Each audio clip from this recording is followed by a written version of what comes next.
we've figured out where the earthquake has happened by calculating the epicenter, the other thing people usually want to know is how bad was the earthquake, right? How big was it?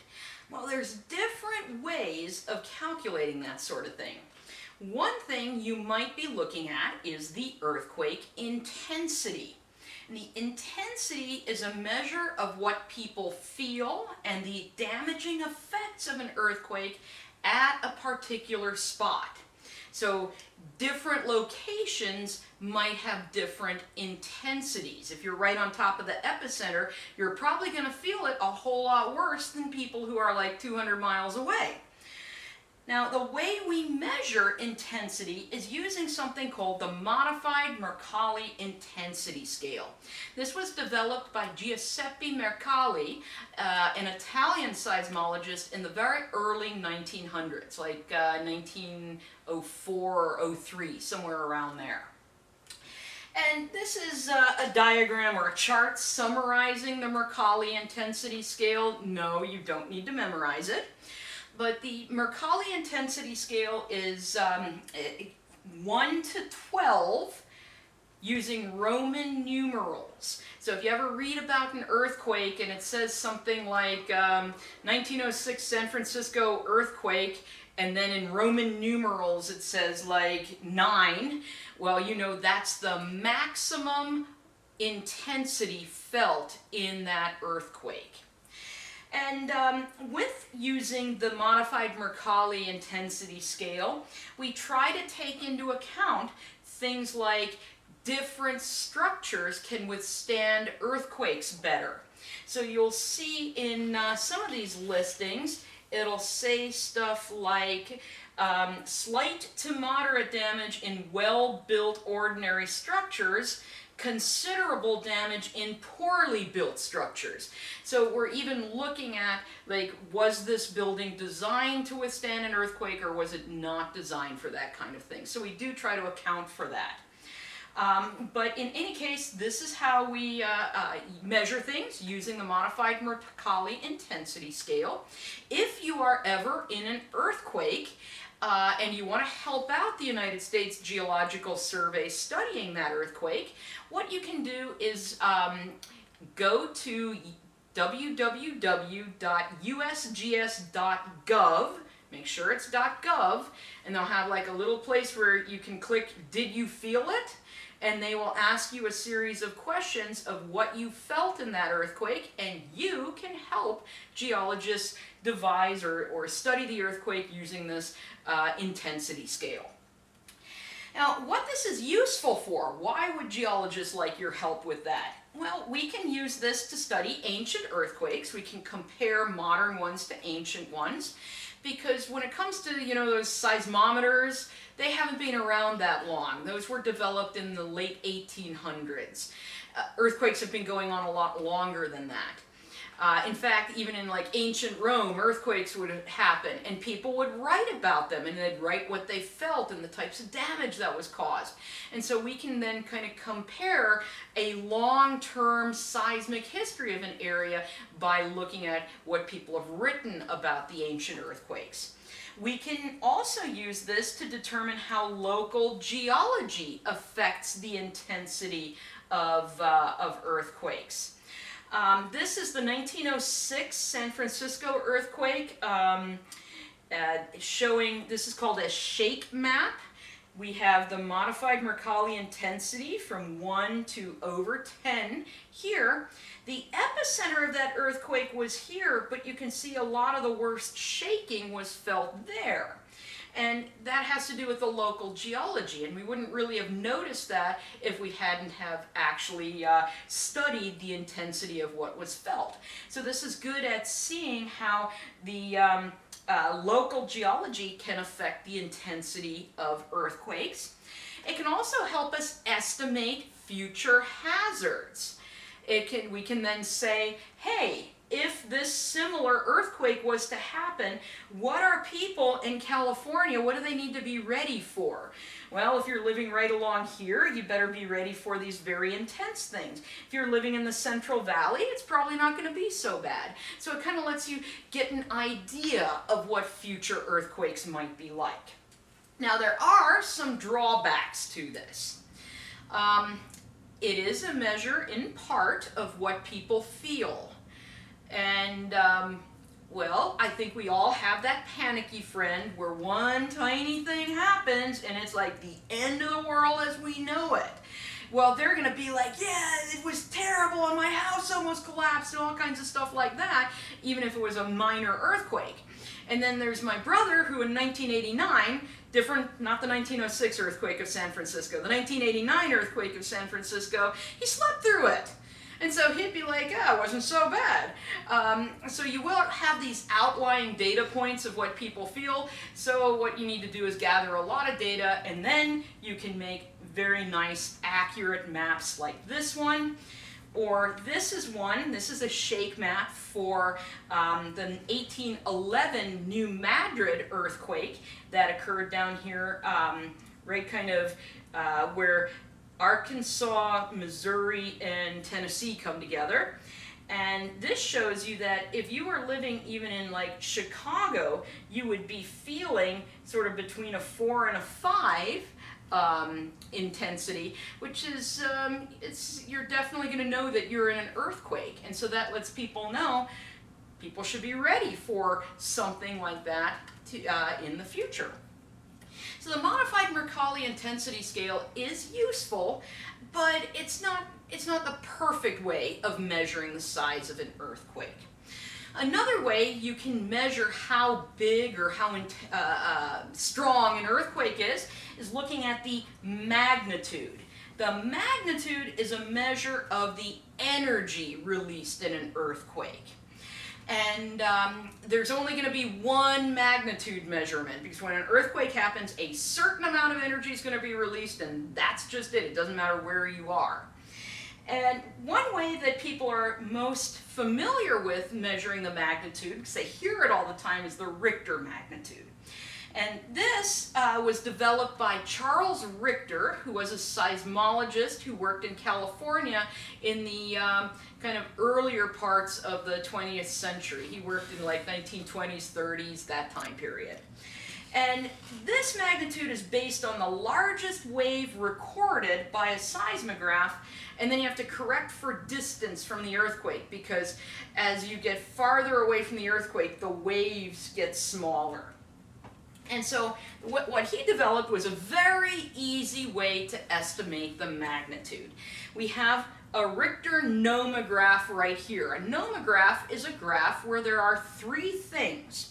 Over here, this is our distance to the earthquake. Remember, we figure out distance looking at the arrival times of the S and P waves.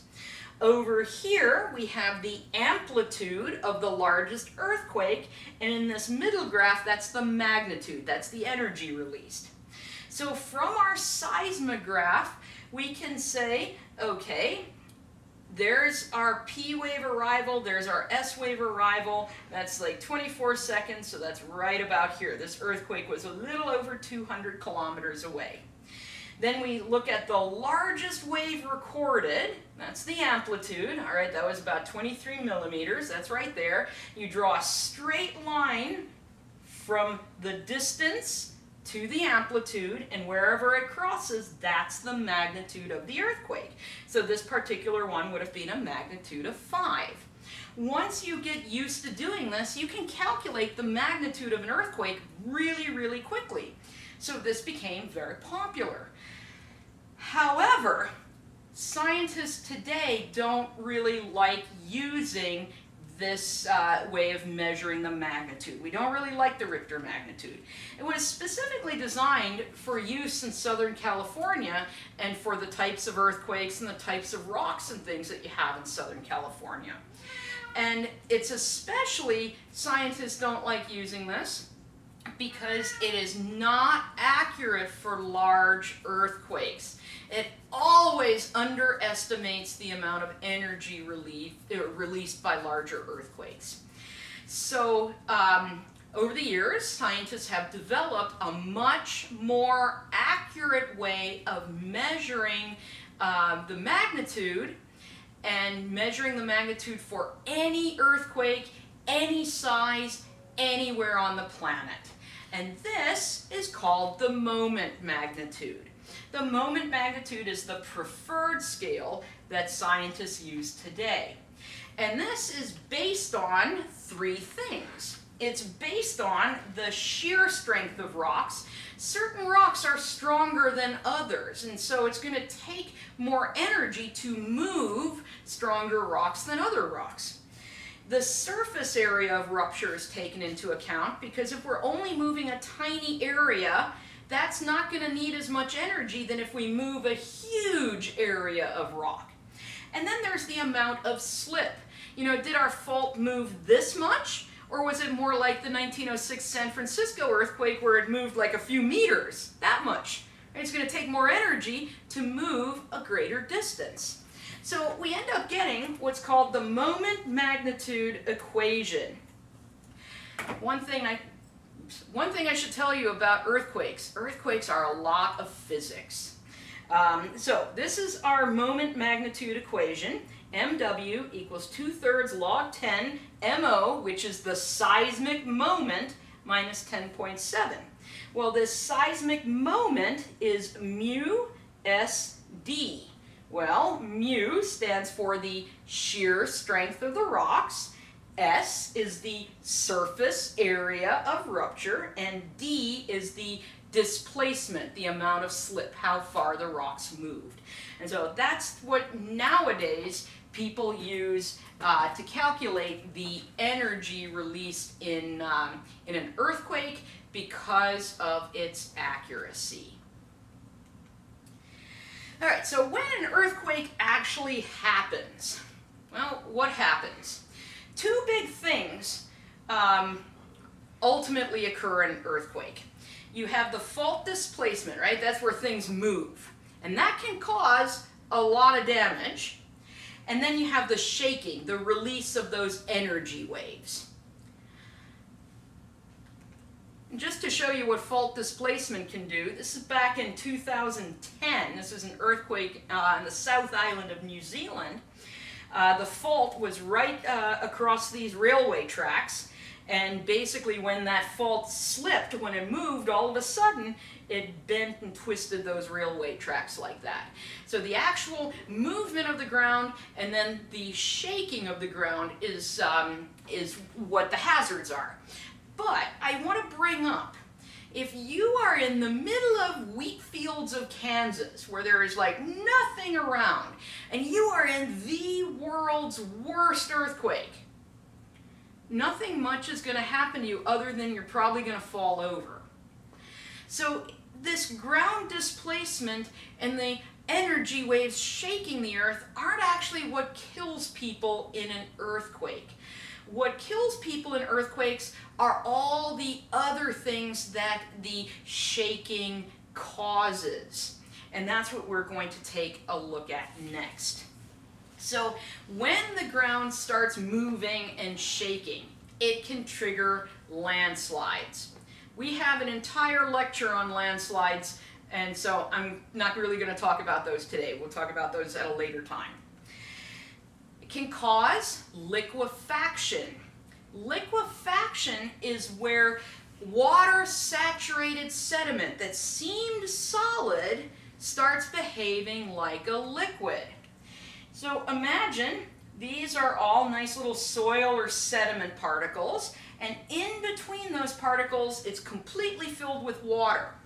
When the earth starts shaking, those little sediment particles can separate and water can flow in between those particles.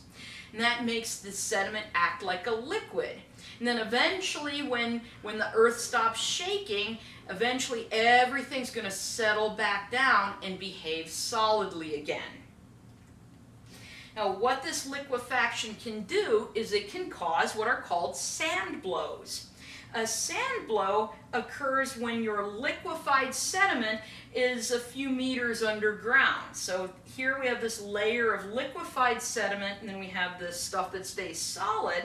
That liquefied sediment is going to flow upwards and kind of erupt on Earth's surface as a mix of all of this sand and mud and water. And we did see that back in New Zealand when that earthquake happened. These are all sand blows. And if you're wondering why the seagulls are on there, not just water and sediment was brought to the surface, but all kinds of like little bugs and stuff. And so they thought it was like a seagull buffet. This is also some of the sand that was erupted because of that liquefaction. I will show you a video of this happening in action. If liquefaction happens at Earth's surface, if the surface sediment liquefies, you can have something like this occur, where this house began sinking into that sediment while it was behaving as a liquid. And then I said it eventually solidifies again when the shaking stops, and so now this is like a little fun house stuck in there. Now, other things that can happen because of an earthquake, you can get a tsunami. And a tsunami can be triggered by an earthquake. In fact, that's the most common way that tsunami occur.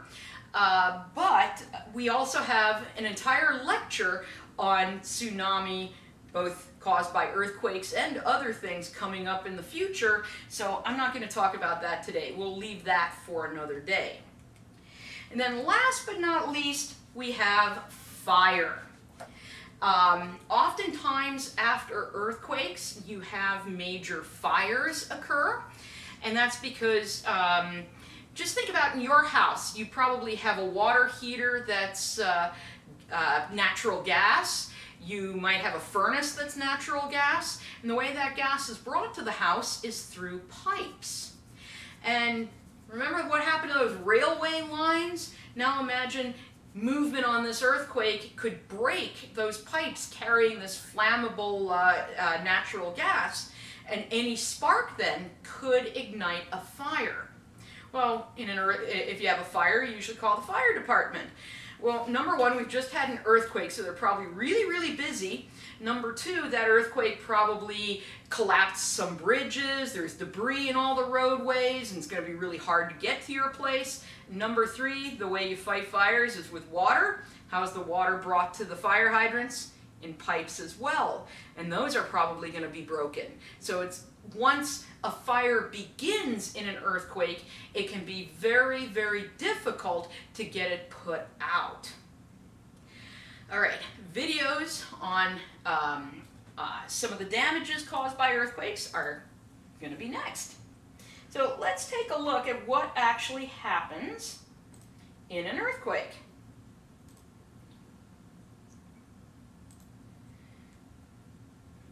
So this is a typical office. In fact, there's some guy right down here.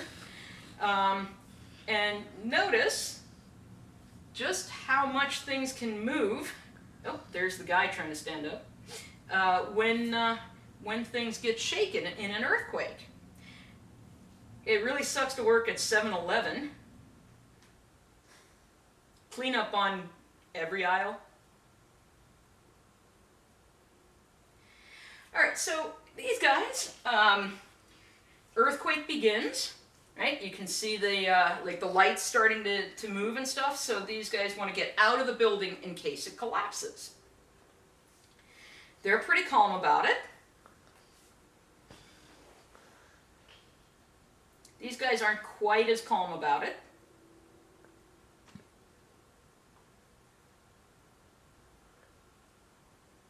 That guy's really not calm.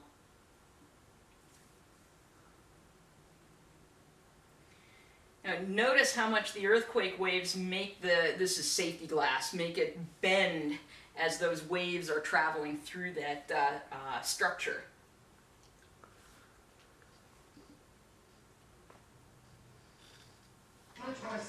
Oh, hey. At 5:04 p.m., Latin American study. Great. muted. There we go. I'll say this. At 5:04 p.m., Latin American Studies in San Francisco, 1989, experienced an earthquake. Definitely the 80s. Check out the hairstyles. And the TV. And the chalkboard. All right, notice the shaking, and then you're going to start seeing the lights falling and stuff, and that's what I meant by it's all this other stuff that happens that can be the most dangerous in an earthquake. If you were outside, you wouldn't have to worry about that stuff falling on you.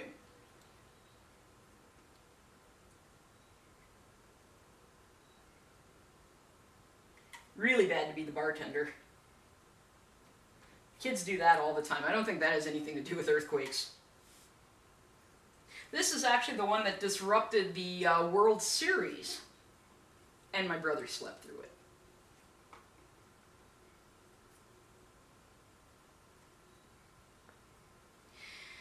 Okay, so this is in New Zealand. I want you to watch this building right over here.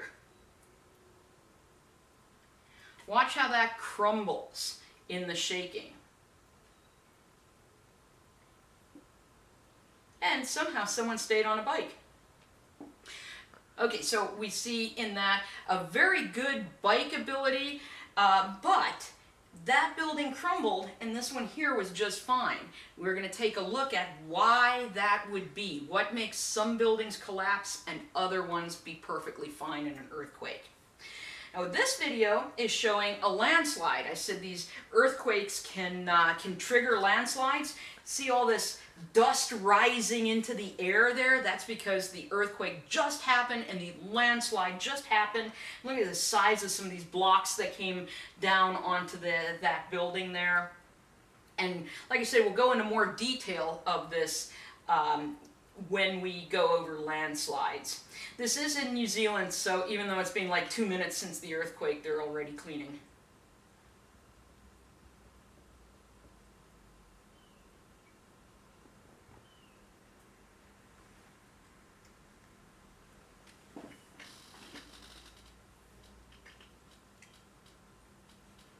Liquefaction. So what's happening on here, we have like a concrete parking area or so that's kind of cracked apart, and now it's sort of floating on this liquefied sediment that's underneath it, and this liquefied sediment is rising to the surface. These are some of those sand blows that I was talking about. This is in New Zealand. After the 2010 earthquake. And we're going to fast forward through this because this dude here is going to run through his entire neighborhood and looking at every single sand blow. But it does give you an idea that it's this mix of water and mud and sand coming out of the ground. Okay, skip this one. Oh. Apparently, I'm brought to you by Captain Obvious. Okay, so in an earthquake, we're going to talk about how do you survive an earthquake? What's a good place to be in an earthquake? And actually, one of the best places to be is anywhere where things can't fall on you. And so you're going to see in this earthquake, when the shaking starts happening, you're going to see masses of people just run for the middle of the road, because that way they have less likelihood, see how everyone's kind of running for the middle of the road, less likelihood of things collapsing on them. And in a moment we're going to see traffic in an earthquake.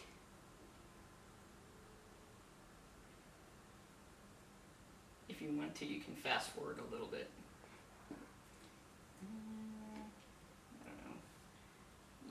Keep going. Okay, right there. Keep an eye out on this area here. I like how everyone knows where they're going even though there's no lines. Okay, shaking starts. Somehow he stays on his feet. Oh, that fell over. And again, everyone goes to the middle of the street, so hopefully they don't get crushed by something. Okay, we can fast forward to the next one.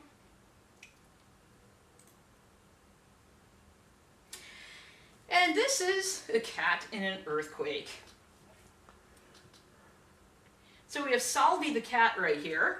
I don't know Salvi personally, but I just wonder why Salvi's parents think they need to put like kitty cam up to make sure, I don't know what he does during the day, but they feel like he has to be observed all the time apparently. He does look like he's about ready to get into some mischief.